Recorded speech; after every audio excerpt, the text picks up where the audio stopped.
that's going to have a lot of material survive. About 9 tons we estimate will survive.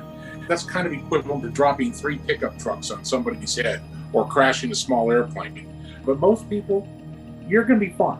I usually use this as like winning the lottery.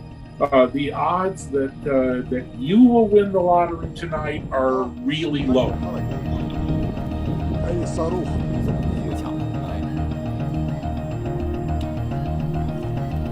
增压结束后离地器会脱落，这个环境也比较有可能是离地器脱落的时候要确认状态，所以才暂停进行。应该是由于那个在整个的各个里面，不同阶段看到的不一样。好，炮手留照。